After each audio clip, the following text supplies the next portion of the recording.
On va imaginer un truc tout simple. T'habites en ville ? Ben, passe ta tête par la fenêtre. Regarde ce que tu vois. Voilà, regarde encore de plus près. Ouais, là c'est trop près. Observe bien ton bureau, ta voiture, toutes les voitures. Oui, il y a quelque chose qui te dérange, je l'ai vu aussi. Ah, t'es arrivé chez toi maintenant. Et là, quand t'ouvres ta télé, Hey Vogue, it's Kim. sur quoi tu tombes ? And my Rolls Royce is grey also. It's a ghost. Où est la couleur ? Oh, où est la couleur ? Ne fumez pas le tapis, je vous en supplie.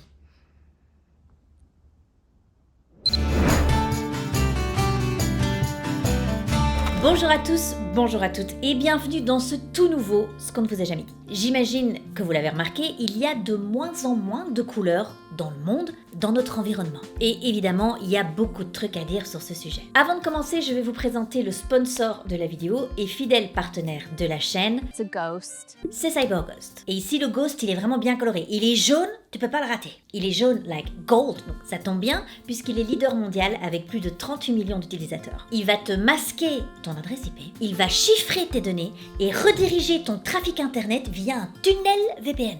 Hein ? Oui, il est jaune aussi le tunnel. Et alors, CyberGhost ne conserve pas tes données. Tu es réellement anonyme en ligne. Like a ghost. CyberGhost dispose également de plus de 11 000 serveurs répartis dans 100 pays. Et alors tu vas avoir accès à plus de 35 plateformes de streaming n'importe où dans le monde. It's the Yellow Ghost. Tu changes ta localisation pour un autre pays en 2 secondes et puis tu peux profiter par exemple du catalogue Netflix américain qui a quand même 40% de contenu en plus que celui de la France. Avec CyberGhost, tu vas pouvoir regarder plein d'événements sportifs sur des chaînes étrangères en un seul clic, des sports comme du tennis ou des courses automobiles. Et en plus, CyberGhost est dispo sur tout, Windows, Mac, iOS, Android, Linux, Smart TV et les consoles de jeux. Et enfin, toute la famille peut l'utiliser puisque tu peux connecter jusqu'à 7 appareils en même temps. L'équipe de CyberGhost VPN est disponible 24 h sur 24 et 7 jours sur 7. Si tu veux profiter de mon offre, tout se passe en description. Vous bénéficierez de moins 83% de réduction, soit 2 € par mois et 4 mois offerts. Vous êtes satisfait ou remboursé pendant 45 jours, alors n'hésitez pas. Je ne suis sûrement pas la seule à avoir fait ce constat. On a tous un peu l'impression que la couleur a disparu de nos quotidiens. Enfin, en tout cas dans les pays occidentaux. Je vais vous parler d'une recherche qui a été menée par un musée, qui a utilisé l'IA pour suivre les changements de couleur dans les objets du quotidien depuis 1800 jusqu'à nos jours. Ils ont traqué la couleur dans des milliers d'articles à travers les âges. Et après, ils ont analysé l'évolution. Les tons noir, gris et blanc ont clairement pris le dessus. Il y a 200 ans, ces tons y représentaient environ 15% de tous les objets, alors qu'aujourd'hui, ils représentent environ 40%, mais presque à la moitié. Attention, moi je veux pas que mon quotidien ce soit l'ambiance des films muets, hein. Si j'en vois un ou une qui part en claquettes... Oui, les mains sont là, mais c'est les joues qui vont claquer. Vous voulez vivre dans un film en noir et blanc ?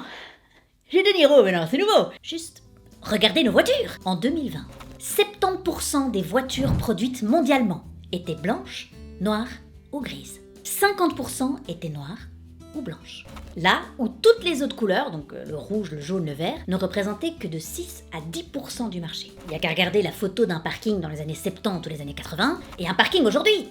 Constat est sans appel, hein. Mais alors, pourquoi il y a beaucoup moins de couleurs dans les voitures ? C'est le résultat de plusieurs facteurs. D'abord, pratique. Les voitures qui ont des couleurs neutres, elles conservent généralement une meilleure valeur à la revente. Elles plaisent à un plus grand nombre de personnes, elles sont donc plus faciles à revendre sur le marché de l'occasion. Alors que bon, les couleurs vives ou inhabituelles, c'est un peu plus difficile de trouver un nouveau propriétaire. Petite pensée pour les 5% de gens en 1996 qui avaient une voiture mauve. Vous auriez pu anticiper. Objectivement, nobody wants that. La deuxième raison pratique, les voitures aux couleurs neutres, elles cachent mieux les saletés, les rayures, les petits défauts comparés aux voitures qui ont des couleurs plus vives. Il y a des raisons esthétiques aussi. Les couleurs neutres sont un symbole d'élégance, de sophistication. Et puis enfin, il y a les raisons économiques évidemment. Pour les constructeurs automobiles, produire en grande quantité des voitures avec des couleurs plus neutres, ça permet de simplifier la production et de réduire les coûts. Même dans les pubs pour les voitures, c'est quand même souvent des couleurs neutres qui sont mises en avant.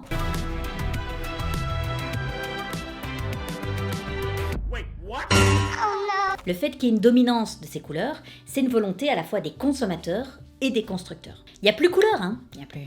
Hein ? De quelle couleur est ma voiture ? Mais ça n'a aucun rapport, ça n'a aucun lien avec le sujet. Mais elle est blanche, voilà. Non mais, moi ça n'a rien à voir, arrête de parler. C'est la sécurité, voilà. Bah, pardon. Sécurité routière. Non mais selon les études, t'es 12% moins susceptible d'être impliqué dans un accident quand t'as une voiture blanche. C'est les études. Meilleure visibilité la nuit. Voilà, là je la vois. Voiture grise. Je la vois pas. Donc c'est... Non mais je le mérite. Je le mérite. Par contre, hyper intéressant le fait d'analyser la couleur de nos objets du quotidien. Faites attention, on va s'intéresser maintenant à l'un des objets qui ne nous quitte jamais, notre téléphone. J'ai regardé l'analyse à travers les années, puis j'ai tiré mes propres conclusions. Regardez à ses débuts. Très gris. Ou noir, enfin globalement, couleur très sobre.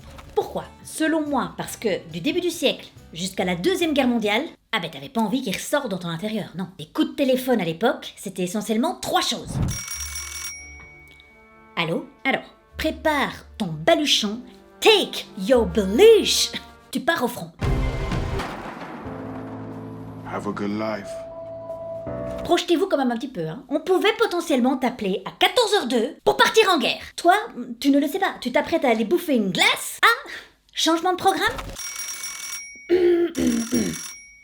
Allô ? Votre fils est mort à la guerre. Du coup, on vous renvoie la baluche ?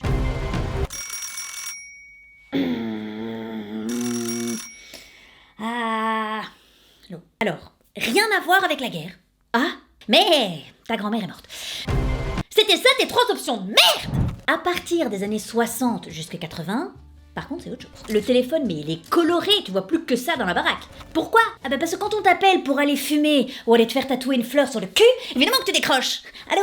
Allô ? Comment ça n'a pas encore sonné ? On parle quand même de téléphones qui étaient détectables à plus de 800 mètres. Ah bah c'est les 30 glorieuses, hein. Mettez-nous des téléphones orange partout, on fait tout péter. Ou alors c'est nous qui sommes pétés, on sait plus. Et puis finalement, avec les années et jusqu'au smartphone, on va revirer vers le gris. Pourquoi ? Alors ici je me suis dit, c'est parce que inconsciemment, je pense qu'on veut le perdre. Parce qu'on ne veut pas qu'un collègue nous envoie à 7h du mat un réel d'une vieille poule qui apprend à faire des cumulets. On veut pas. On veut pas pour Paul. Donc là du coup, couleur sobre, fin, extrêmement fin, mais surtout la version ultime du camouflage urbain. Il tombe, il fusionne instantanément avec tout. Il est comme avalé, tu le retrouves jamais. Partout, dans ta voiture, dans l'avion, sur le trottoir en bas de chez toi. Parce qu'on veut le perdre. Les couleurs neutres, on va les retrouver dans plein d'autres secteurs de nos vies. L'architecture, en décoration d'intérieur. Les peintures les plus prisées en 2020 étaient des tons très neutres. Même dans notre mobilier, on a tendance à ne plus mettre que des couleurs neutres. Notre garde-robe aussi, oui, nos vêtements sont impactés. Un exemple parmi d'autres, aux États-Unis, il y a une entreprise de retail qui a analysé les ventes de toutes ces robes. L'analyse de plus de 200 000 robes qui avaient été vendues en ligne. 38,5% de ces robes étaient noires et 25% étaient blanches et grises. Ici, les raisons pour lesquelles les gens achètent des vêtements plus sobres pourraient citer la conformité, le fait qu'on va pouvoir faire plus de combinaisons sans faire de faute de goût. How does this look? C'est plus pratique, c'est plus économique. J'ai pas trouvé d'études scientifiques sur ce sujet précis, mais vu qu'on a tendance à la conformité sociale, peut-être que quand t'es moins exposé aux couleurs, toi aussi tu te mets à porter moins de couleurs. Est-ce que c'est un cercle vicieux qui va nous mener aux claquettes ? C'est pas nouveau, les couleurs, elles ont un impact sur notre humeur et sur notre comportement. Selon des études en psychologie des couleurs plus vives comme le rouge et le jaune, elles vont booster l'énergie, booster la créativité, tandis que des couleurs plus ternes comme le beige, c'est souvent lié à des émotions plus neutres. C'est calme, c'est stable. Peut-être un peu dépressif aussi quand même. Attention avec le neutre, attention !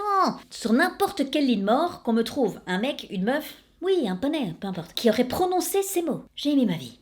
Elle était tellement neutre. Alors on arrête avec le PCS, Paix, Calme, Sérénité. Là t'es pas calme, t'es déprimé. Déprimé, ça peut être la même chose que calme, mais il y a les larmes en plus quand même. Alors je sais pas si vous avez vu, mais il y a certaines personnes qui projettent ces tendances mode, ton très neutre, sur leurs enfants. Vous avez sûrement dû entendre ce terme sur TikTok, les beige moms. Beige moms are obsessed with maintaining a neutral, monochromatic aesthetic throughout their home. Une approche parentale qui privilégie une esthétique minimaliste et neutre, notamment dans les vêtements et jouets des enfants. Ce style, qui est souvent caractérisé par des couleurs fades, comme le beige, est devenu très populaire chez les parents sur les réseaux sociaux. Je sais pas, hein, mais je suis sûre qu'il y a une Kardashian qui contribue derrière. Je sais pas laquelle, hein, mais il y en a une. Mais alors, cette tendance beige, mom, quand même problème. Il y a David Batchelor qui va décrire ça très bien dans son livre Chromophobia. L'Occident va souvent associer, entre autres, les couleurs vives à des éléments jugés comme enfantins, primitifs ou féminins.